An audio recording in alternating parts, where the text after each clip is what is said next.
All right, so Apple has just reported earnings and they came back and did better than expected, largely driven by the iPhone. It's reported. So we're down on the 1 hour time frame on Apple right now, and we're going to talk about how we can trade this successfully for a good amount of profit. Now, given the fact that it did shoot up pretty high, we could expect to see a decent green day tomorrow, although it is starting to correct a little bit. It's starting to go down if you watch it at the smaller time frames, just a little bit right here. But keep in mind, after hours trading is a little shaky because of the low volume. So we're gonna zoom out just a little bit and see where Apple is. I already have Apple up, so we're gonna go to a larger time frame. We'll go to the daily here.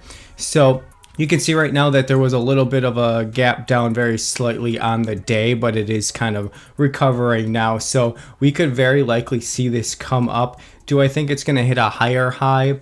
Not likely, but it is entirely possible.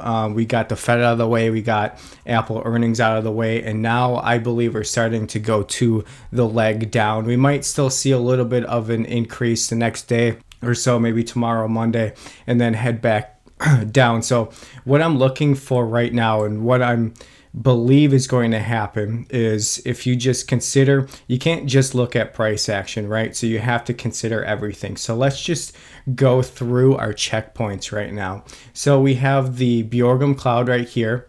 We are under the Bjorgum cloud, but it has not turned red yet. So we're technically still in an uptrend. Let's bring up the SSL hybrid, which we have talked about in our previous videos. It's not really giving us any clear indication. We would really like to see come up and then a bounce off of the SSL and then to come back down. So SSL reflects this TSI pretty accurately, actually. So let's just get rid of that for a second. Let's bring up the volume, VRVP. Now this is pretty key, and this is what I mean as far as talking how to trade this profitably, really. So what you want to do is, in my opinion, what I am looking for, I guess I should say, is a break below this 164 level, and ideally to come up and then actually bounce off of it, and that shows that that high volume is now a resistance. Now, one of the reasons why I actually think that Apple is headed for a downturn is a couple reasons.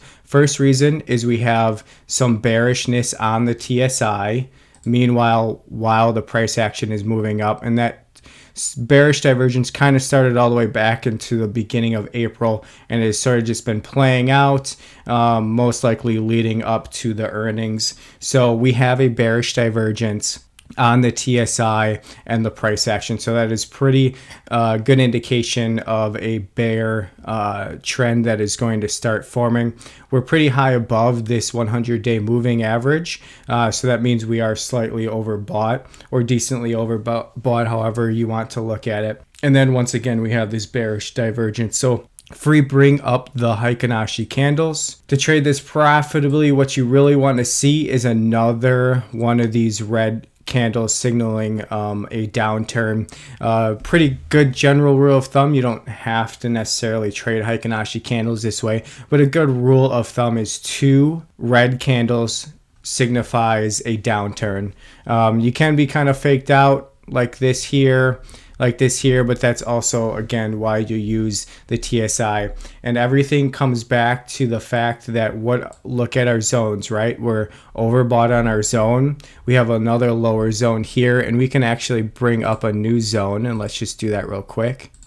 And here we have a new zone right here, and that's going to be my new price target as far as the bearish, which is about 153 even. So a couple of things you can do. You can just short it. It's a little bit safer that way if you're just shorting the stock, because you don't have anything to worry about as far as time frame.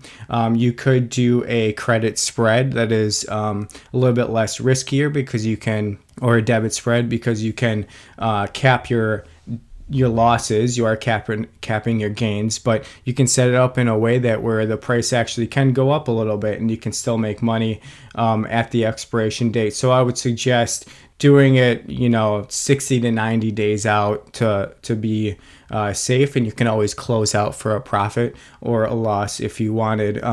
But a good, you know, if you're going to do a credit spread, you want it at least at where it's at right now. If you could have a break even at about 168, that would give you a pretty comfortable lead. And then the highest risk that you could do is you could just buy a put on it and hope that the price matches at your expiration of what your break even is at the very least. So there's a couple options. I would suggest playing this down, like I said, to about 152 or so. Now you could even to play it short if you or safer if you want to do a shorter time frame at about 157 or even 160, depending on your risk and your risk to reward goals there. So I do think we are headed for lower prices, and the reason why is we can bring up the S&P 500.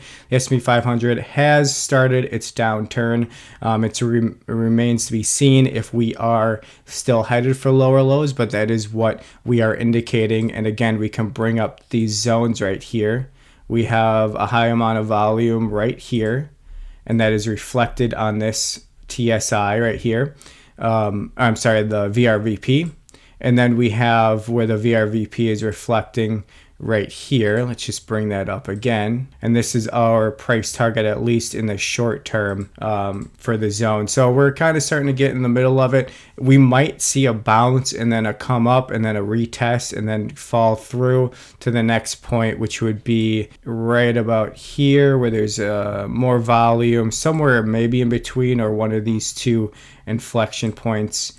Or these consolidation points right here. So you got this big consolidation here, and you got some consolidation right here. So either one of these, you know, if you're in the S&P 500, 397 or 385 would be some good price targets. So getting back to Apple, we'll just wrap this up real quick, is playing this zone, and we can even just draw a direct straight line zone to here, not to confuse you too much with too many different zones, but let's just get rid of this real quick, and that might help a little bit more. Let's get rid of this even as well, so we just have these flat zones right here. The other ones that I had that are on kind of a diagonal, more of like a trend line. It's a little bit different than zones. The zones are you're really looking at high and low points of the peaks, and then those diagonals are really matching that trend channel. And when you break that trend channel, that's when you want to look for a indication of a change in momentum. So